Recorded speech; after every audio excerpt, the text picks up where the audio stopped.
Okay, sweet. I'm Emma. Awesome. This is Cassidy. Hi, dudes. Did you grow up in Norman? Yeah, mostly. I was born in Tulsa and then Okay. moved around a lot until I was in first grade, and then in first grade, which is 2001, I've been here ever since. So I've been here for 23 years, which is definitely most of my life. So I'm definitely from here. I'm definitely like proud to be from here. And I definitely claim it. Yeah. A lot of Norman artists claim Oklahoma City too, but like I'm definitely very proudly Norman. Yeah. What makes you, like, what are the things about Norman that make you stick around and make you enjoy living here? It's just the culture here. Like the East Side Norman's culture is just really beautiful. It's very small town artsy. Yeah. They just care, Yeah. you know. I mean, it's just very different culturally than Oklahoma City or Edmond or Tulsa. Like it's entirely different thing from in Oklahoma. I've been making music here for like 10 years now. People have really come to like it. I've got my main draw and crowd is here, and so like I don't know. I want to keep giving back and supporting the people who support me. So When did you said 10 years ago? When exactly did you start making music? I got a guitar for Christmas when I was in 7th grade, and I immediately, once I started learning how to play it, all I wanted to do was write songs. Since then, I wrote a lot of like acoustic singer-songwritery kind of indie type of music, and then when I was about 2014, about 10 years ago, I got kind of tired of just writing a bunch of stupid love and breakup songs on my acoustic guitar. I was sick of being that guy. I really wanted to write music that says more, that said a lot, and hip-hop just seemed like the avenue for me to do that, since it's just so wordy. It gives you license to say a lot in hip-hop, and I was inspired a lot by guys like Open Mike Eagle and Milo and No Can Do and Mac Miller and guys like that back in the day, and so I just hopped right into it. It was a rocky road getting to the point where I felt like I had like a signature sound and everything like that, but out of the 10 years that I've been doing it, I'd say at least since 2021, I feel like I've really like been comfortable. I remember when I was starting, I was just like, dang, it feels like it's going to take like 10 years to make a career out of this. And 10 years later, I was very right about it. It takes a lot of work. And but yeah, so I've been making rap music for the better part of 10 years. And, Do you think that the people that listen to your music also listen to the people who were your influences? Or do you think it's some do. It's a big mix because I play a lot of type of shows. I kind of pride myself in being able to be the kind of person who can slide in anywhere. I tour a lot with this punk rock band called Limp Wizards that are also playing Norman Music Festival. I tour with them a lot, so I play like have a fan base that's primarily into punk rock that they listen to that. When I tour a lot of the bands in the Midwest area that are welcoming to like bring me to their venues and into their culture stuff are hardcore bands. So I have a lot of people who listen to hardcore music that listen to me too, but there's a lot of like indie singer-songwriters like Field Medic and Runner that have kind of supported me and like let me do shows with them and stuff like that too. Then like Milo, who goes by Rap Ferreira now, Open Mike Eagle, we have a song together. Me and Rap Ferreira have done a lot of shows together whenever he comes through town too. So like definitely there's a part that listen to those early influences that listen to my music too, but really it's a very strange Frankenstein fan base that I have right now.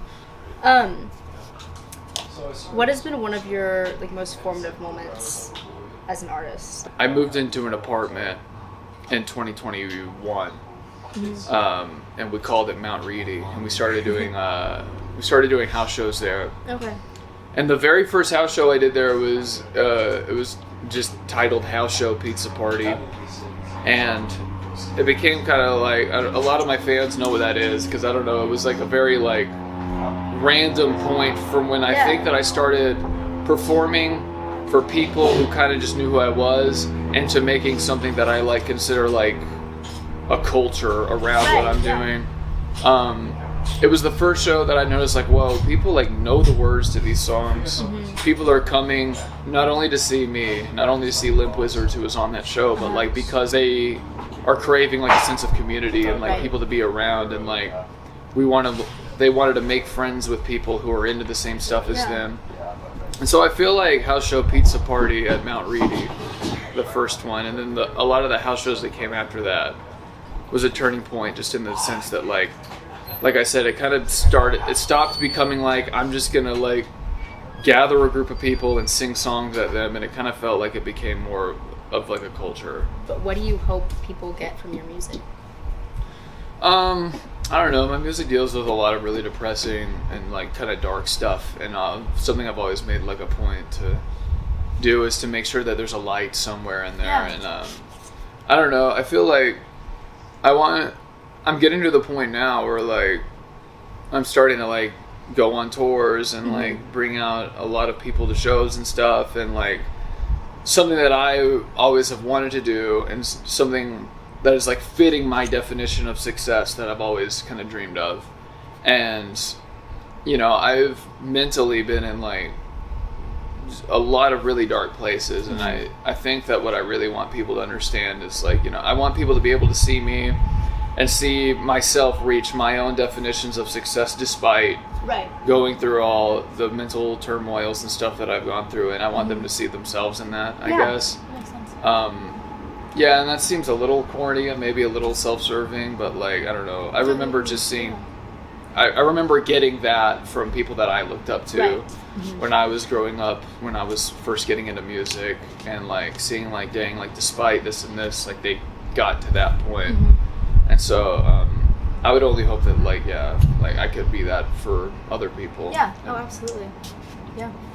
Kind of turning a little bit, so you've talked a little bit about what you enjoy about living in Norman, but what are some of your favorite just spots around town, like restaurants, coffee shops? Obviously we're at Gray Owl. Yeah, we're at Gray Owl right now, and I'm here every day. This is kind of my office. This is where I've booked every tour. I think every tour I've gone on. I book all my own stuff, so I do it here. Like every email I've sent that has led to something, I normally do from here.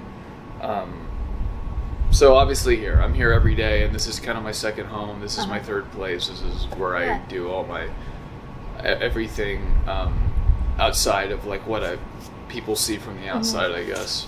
But a lot of, I mean, like Norman, I was thinking the other day how Norman just has great food. There's so much great food here. I mean, like, in any kind of food you could want is here. Like, if you want Italian food, and you have Gavrinos and Victoria's. If you want Asian food, you have Sweet Basil and Thai Delight and all these really good places. German food is also, obviously, like, Das Boot Camp is great. There's a lot of great Greek food at Greek House, and then Sisters Mediterranean is really great. Taste of India is really great. There's just a lot of great food here, and I kind of take that for granted. Because I don't think of Norman as like a food destination, but literally I feel like any type of food you'd want, there's like a great version of it here. Oh, yeah. I also go to the Earth a lot. The Earth Cafe is great when you're wanting some vegan food, and there's a really great deli, Midway Deli, all the places, and all that's just very Norman. All that goes into the culture that I'm talking about. Talk about your involvement with Norman Music Festival and what it brings for you as an artist. I went to the very first Norman Music Fest. I've been to every one. The first one was in 2008. I was there. And I've been to every single one, so I've seen it grow, and I've seen it, you know, I was 13 or 14 or when I went to the first one. And then at that point, when I just saw it, I mean, like the first headliner was the Polyphonic Spree, and the Chainsaw Kittens was the very first one, and I didn't know who those dudes were, but just showing up to this main street that I see all the time.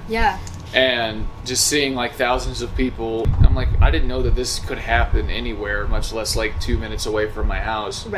And so immediately when I was like 13, 14, I was like, a goal in my life was like, I just want to play it. And this year Always is playing, and Always is a band that's very important to me. I went through a very dark time in like 2014. So being on the same bill as Always in general is like something that like, you know, the tiny version of me would see that and just sing the world of it. It's just amazing. I mean, like, it would be amazing to do it anywhere, but like I said, like in my hometown, like I live 4 minutes away from the festival. And like getting able to see some of my favorite music and be able to play with some of my favorite acts. Like I said, in general, when I get to do that, I'm stoked about it. But doing it in my own hometown, it makes me feel really proud. So what would you say to people who might not know any of the musicians that are going to be at Norman Music Festival? Like, what would you say to them to tell them to go? I feel like every year, there's a very, very small amount of people who, when the lineup is announced, they're all upset that they don't know who anybody is, which a lot of those people, I don't know, if you don't know who Always or Husbands is and you claim to be into indie rock music, I think you're kind of a loser. I think you kind of don't know what you're talking about at that point. I've gotten into a lot of my favorite artists from them just being on the Norman Music Fest lineup. Right. And just being like, well, I've never heard of this, let me check it out. And then a lot of them have been really great. Norman Music Festival has a Spotify playlist with all the artists on it, and you can just go listen to it. And like, I don't know what kind of person who loves music would be blown away by the people that they get. Every single artist that comes through Norman Music Fest, I can't think of one that I would like scoff at. Right. Genuinely. Like I think everybody who's ever played and headlined and played the big stages at Norman Music Festival, I think are all incredible. So yeah, if you haven't heard anybody, next time you're doing chores, I would go to that Norman Music Fest playlist and just play it, and I guarantee you'll be blown away by at least a few of the people on the playlist. And just showing up to Norman Music Festival and seeing not only the international acts that come in, and but the local talent here, you'll be blown away by. You'll have every single person whose first year at Norman Music Fest they're blown away by like, wait, these dudes like live in Oklahoma City and work at H&R Block. Like, how are they not bigger? Norman Music Fest is the biggest way in Oklahoma to get that music in front of people. So that's why Norman Music Fest is great, and that's why I'd encourage anybody to, even if you don't know any of the artists, even if you never heard of them, to just show up, walk around, you'll be blown away. Tell us about your tour and where you're... I dropped a record in January called The Rain Gave Me a Pot of Gold. It kind of was a record that kind of came out of nowhere, and it was just a really random spurt of inspiration that I was kind of nervous to put out. It's very different from a lot of my other music, but I put it out, and enough people liked it where I was just like, well, I guess I can make another tour out of this. So I booked a tour for April, and it just fit into where like I would get back right before Norman Music Fest happened. Going to a few places I haven't been before. I haven't played Detroit or Cincinnati before too, so I'll be interested in doing that. Like I said, I booked all this kind of stuff myself, so it's always kind of a trip, because like I'm not like a professional booking agent. I kind of just do what I can and just email a bunch of people and make as many, like, just try to make the connections where I can get them. I kind of just, because I'm completely independent, so it's always a trip. It's always interesting seeing what happens on these tours, so I'm excited to do it. But like, I know the Norman Music Festival show is going to be really awesome, and then to end it off coming home, like I know all the supporters are going to come out, and I'm going to get to see all the people that have supported me in my hometown for so long to end the tour, so that's always great. It's always good. That's very exciting. Well, congratulations on your tour, and thank you. Thanks so much for doing this. Thank you. Thank you for having me. It was fun.